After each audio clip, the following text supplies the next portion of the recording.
안녕하세요. 장혜영입니다. 이 시간에 제가 여러분들에게 소개해드릴 주제는 2021년 노벨 화학상을 수상한 비대칭 유기촉매와 관련된 내용입니다.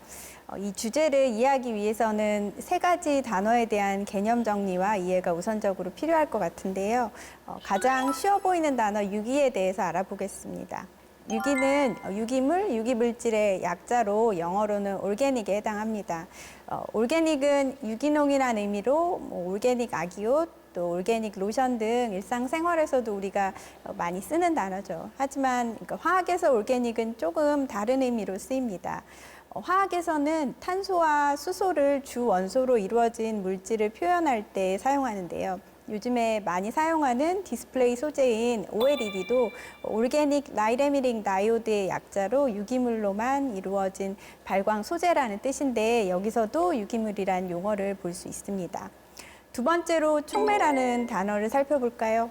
사전적 뜻으로는 자신은 변화하지 않으면서 다른 물질의 화학 반응을 매개하여 반응 속도를 빠르게 하거나 늦추는 역할을 하는 것을 뜻합니다. 간단한 그래프 하나를 보겠습니다.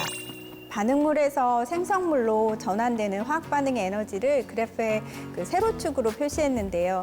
촉매가 없는 조건에서는 검정색 선으로 표시되는 산을 넘어가야 생성물이 만들어지는데, 촉매가 있는 조건에서는 빨간색 선으로 표시되는 산을 넘으면 됩니다. 일반적인 조건에서는 일어나지 않는 화학 반응에 촉매를 사용하면 진행할 수 있게 되는 것입니다. 이제 가장 복잡하다면 복잡할 수 있는 비대칭의 개념에 대해 알아보겠습니다. 유기화학에서 비대칭이라는 용어는 3차원 공간에서 다른 배열 상태를 갖는 화합물의 특징을 말합니다. 어렵게 느껴지실 수 있을 것 같아 모델을 준비해 봤는데요. 이 모형물은 가장 간단한 탄소 한 개로 이루어진 유기화합물의 구조를 모델로 만든 것인데, 비대칭 관계를 설명하기 위해서 두 세트의 유기물질 모델을 준비했습니다. 이 두 물질은 사실 비대칭 관계가 아닙니다. 가운데 검정색 공을 탄소라고 하면 탄소에 빨강, 파랑, 그다음에 하얀 공 두 개가 붙어 있는 물질인데요. 이 물질을 이렇게 거울면에 반사시킨 구조가 이 물질이고요. 이 결합을 돌려보면 결국에 이렇게 겹쳐지는 같은 물질임을 알 수 있습니다. 반면에 이 두 물질은 비대칭 관계입니다. 탄소인 검은 공이 빨강, 그다음에 녹색, 노랑, 흰 공과 각각 결합하고 있는데, 이 물질을 거울면에 이렇게 반사시켜 보면 두 물질이 되게 비슷해 보이지만 이게 아무리 돌려도 이렇게 얘네들이 겹쳐지지가 않는 같은 물질이 되지 않습니다. 이런 관계에 있는 두 물질을 거울면에 반사된 구조이고 성질이 다른 물질이란 뜻을 가진 거울상 이성질체라고 부르며 비대칭 관계라고 합니다. 그럼 다시 처음으로 돌아가서 비대칭 유기촉매라는 것은 비대칭성을 갖는 유기물로만 이루어진 촉매로 풀이할 수 있는데요. 이를 이용해 화학 반응을 진행하면 비대칭성을 갖는 유기물을 합성할 수 있습니다.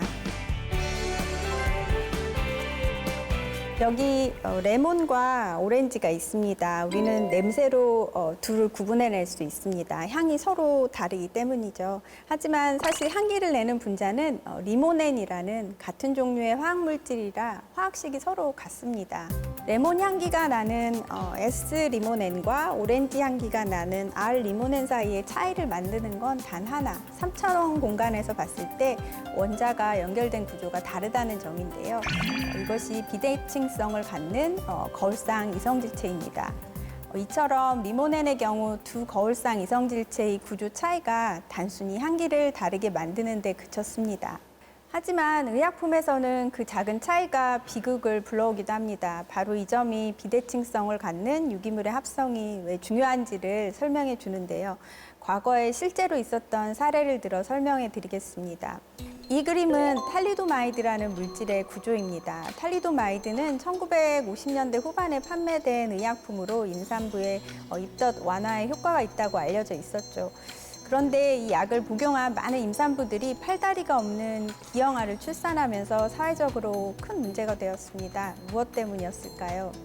탈리도마이드는 두 가지 거울상 이성질체를 갖는 물질로 왼쪽에 보이는 R-탈리도마이드는 입덧 완화 효과가 있지만 오른쪽에 보이는 S-탈리도마이드는 세포 분화를 억제해 팔다리가 없는 기형아 출산을 유발하여 이런 비극이 발생하게 된 것입니다. 이 두 물질은 비대칭성을 갖는 거울상 이성질체이고 복잡한 화학 구조이긴 하지만 빨간색, 파란색으로 표기한 부분의 입체적 배열 상태를 제외하고는 같은 구조를 갖습니다. 매우 유사한 구조는 물리적 성질에 있어서도 비슷한 양상을 나타내게 되고 이 두 물질을 분리하는 것은 매우 어렵게 됩니다. 좀 전에 예를 든 탈리도마이드 비극 역시 이런 위험성을 인지하지 못하고 판매 당시엔 두 개의 거울상 이성질체를 분리하지 않고 섞인 채로 약을 만들었기 때문에 벌어진 일이었습니다. 시판되는 많은 의약품들이 비대칭성을 갖고 있으며 한 가지 거울상 이성질체만을 선택적으로 합성하여 판매할 때 부작용이 적기 때문에 비대칭 유기물질을 선택적으로 합성할 수 있는 촉매, 즉 비대칭 유기촉매 개발은 제약산업에서 반드시 성공해야 하는 일이며 또 때문에 많은 화학자들이 연구해온 분야이기도 합니다. 그리고 동시에 아주 어려운 일이기도 합니다. 그 어려운 일을 데이빗 맥밀런과 베냐민 리스트 이 두 명의 과학자가 해냈고 그 공로를 인정받아 2021년 노벨 화학상 수상으로까지 이어지게 된 것인데요. 그럼 이제 두 과학자의 발견에 대해 이야기해 보겠습니다. 촉매는 화학자에게 기본적인 도구이지만 연구자들은 원칙적으로 금속과 효소라는 두 가지 유형의 촉매만 사용할 수 있다고 오랫동안 믿어왔고 또 그동안 활발히 연구해온 비대칭 촉매 역시 금속 촉매와 효소였습니다. 이와 관련해 촉매 분야의 노벨 화학상 수상도 여러 차례 있었는데요. 1918년 프리츠 하버에게 아모니아 합성에 기여한 공로로 수여된 것이 첫 번째 촉매 분야 노벨 화학상 수상이었고 1931년엔 카를 보슈와 프리드리히 베르기우스가 고압 반응 개발 공로로 수상했는데 이는 하버의 아모니아 합성법을 상용한 공로가 될 것 같습니다. 이후 1963년에는 카를 지글러와 줄리오 나타가 유기금속 촉매를 이용해 고분자를 합성한 공로로 수상했고 또 2001년, 2005년, 2010년에도 유기금속 기반 촉매 기술에 노벨상이 주어졌습니다. 특히 2001년의 수상은 이 시간의 주제와 유사한 비대칭 물질 합성이 이용된 유기금속 촉매 분야였는데요. 20년 만인 2021년 또 다른 비대칭 촉매인 유기촉매 분야에 노벨상이 수여된 것입니다. 그렇다면 금속의 유무는 왜 중요할까요? 금속 촉매가 갖는 장점도 물론 있지만 금속 촉매의 단점이 결국 유기촉매 개발로 이어지게 되었는데요. 금속 촉매들은 대부분 산소나 수분에 취약해 촉매 활성을 잃기 쉽습니다. 화학산업에서 촉매 활성이 떨어지는 것은 결국 경제성과 연결됩니다. 두 번째 단점은 비대칭 금속 촉매 합성이 쉽지 않아 촉매의 가격이 올라가게 됩니다. 따라서 자연에 존재하는 아미노산을 기반으로 한 유기촉매는 합성 단가 면에서 장점이 있습니다. 그렇다면 효소 촉매는 어떨까요? 효소는 구조가 복잡해 원하는 화학 반응을 일으키는 구조를 새로 설계하기 어렵다는 단점이 있습니다. 결국 비대칭 유기촉매는 금속 촉매나 효소보다 구조가 더 간단하고 저렴한 게 장점이라 할 수 있겠습니다. 특히 자연의 화학물질을 활용할 수 있어 친환경적인 촉매로 꼽히기도 합니다.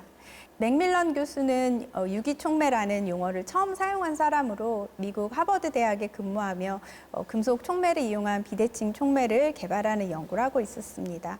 가격이 높고 수분과 공기에 민감한 금속 촉매의 한계 탓에 비대칭 금속 촉매가 화학산업에 적용되는데 어려움이 있음을 느끼고 있던 중에 금속 이온 없이 유기물만으로 촉매를 만든다면 더 저렴하고 다루기 편한 촉매를 만들 수 있겠다는 그런 아이디어를 떠올리고 연구를 시작했다고 합니다.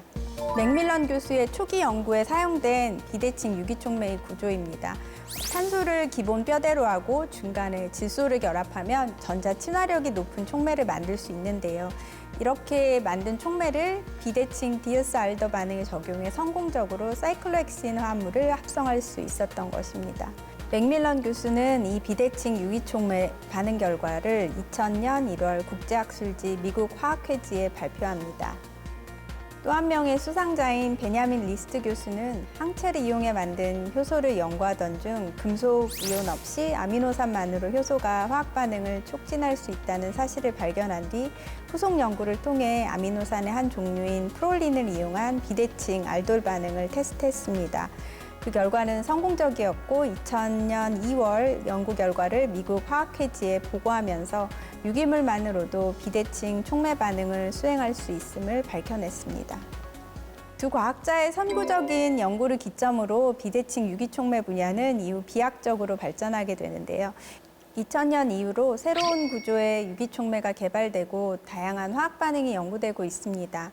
유기촉매 반응을 이용해 복잡한 구조의 화학물질을 손쉽게 합성할 수 있게 됐고 제약 산업에도 큰 영향을 줬습니다. 우울증 치료제인 파록세틴과 독감 치료제인 타미플루의 성분인 오셀타미비르가 유기촉매를 이용해 생산 가능합니다. 이처럼 데이빗 맥밀런과 베냐민 리스트 이 두 연구자가 비대칭 유기촉매 분야에 미친 영향은 아주 큽니다. 지금도 많은 연구자들이 비대칭 촉매 자체의 개발, 또 새로운 비대칭 촉매 반응을 개발하고 있고 덕분에 또 초기 연구 당시에 비해 비대칭 유기촉매 분야는 정말 다양하게 확대되고 있습니다.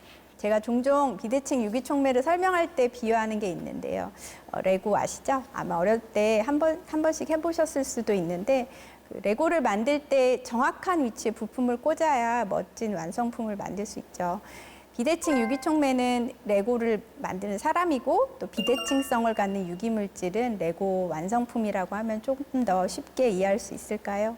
비슷한 맥락에서 2021년 노벨 화학상 공식 웹사이트에서는 비대칭 유기촉매를 비대칭성을 갖는 유기물질을 만드는 아주 정교한 도구라고 소개하고 있기도 한데요. 정교한 촉매를 디자인을 통해 의약품과 같이 비대칭성이 아주 중요한 물질의 생산에 기여한 공로가 비대칭 유기촉매에 있지 않을까 생각합니다. 마지막으로 두 수상자의 노벨상 수상 인터뷰에서 가져온 문장으로 마무리하겠습니다. 불가능한 연구에 가장 좋은 연구가 있다. 분자를 만드는 것은 아름다운 것을 창조하는 것과 같다. 강의를 마치겠습니다. 감사합니다.